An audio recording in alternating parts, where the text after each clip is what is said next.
கிடைக்கப்பட்டது. அதற்கான மனமார்ந்த நன்றியையும் அன்பு கலந்த வணக்கத்தையும் தாங்கள் பொற்பாதங்களில் சமர்ப்பிக்கிறோம். ஓம் சங்கரலிங்காய நமக.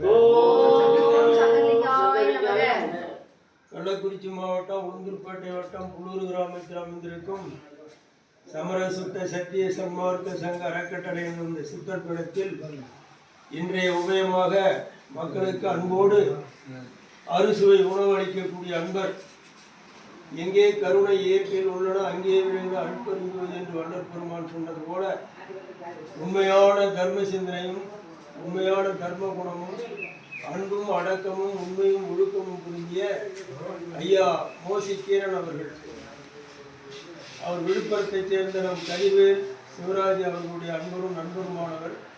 லண்டனில் குடியிருக்கிறார், தற்போது சிங்கப்பூரில் இருக்கிறார். அவர்களுடைய தாயார் இறந்து அவருடைய நினைவு நாளாக இன்று அன்னதானம் செய்கின்றார்கள். அவருடைய தந்தை பேர் என்னப்பா?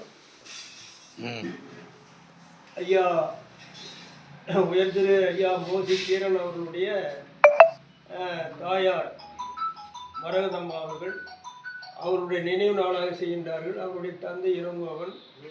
இறந்த ஆன்மாக்களுக்கு நாம் செய்யக்கூடிய அந்த ஆகுதி அவர்களுக்கு போய் சேருகின்றதா? இறந்த பிறகு இந்த தர்மம் ஆன்மாவுக்கு பயனளிக்கிறதா என்பது ஒரு கேள்வி. பயன் அளிக்கிறது. அதனால்தான் நம் முன்னோர்கள் அந்த காலத்தில் இந்த காலம் வரைக்கும் அமாவாசை என்றும் திதி என்றும் நினைவானம் செய்து வருகின்றார்கள். தூல சரீரத்தை விட்டு சூக்கும சரீரம் பிரிந்த பிறகு ஆவி உலகம் என்ற ஒரு வகையிலே 7 பிரிவாக இந்த ஆன்மாக்கள் போய் தங்குகிறது. இது உண்மை. இந்த தவத்தினால் அறியலாம். இங்கே எப்படிப்பட்ட நன்மை தீமைகளை பாவ புண்ணியங்களை செய்கின்றார்களோ அதற்கு தக்கவாறு 7 ஆவி உலகம் இருக்கிறது. பாவம் செய்தவர்களுக்கு, புண்ணியம் செய்தவர்களுக்கு, அதிக தவம் செய்தவர்களுக்கு இப்படி அங்கே போய் தங்கியிருக்கும்.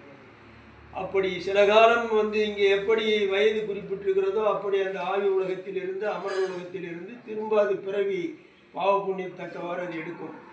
அப்படி பிறவி எடுத்து விட்டால் இந்த புண்ணியம் எப்படி அதற்கு போய் சேரும் என்பது ஒரு கேள்வி. அது இறைவனுடைய படைப்பின் ரகசியம். பிரம்ம ரகசியம், சிவரகசியம், பரம ரகசியம்.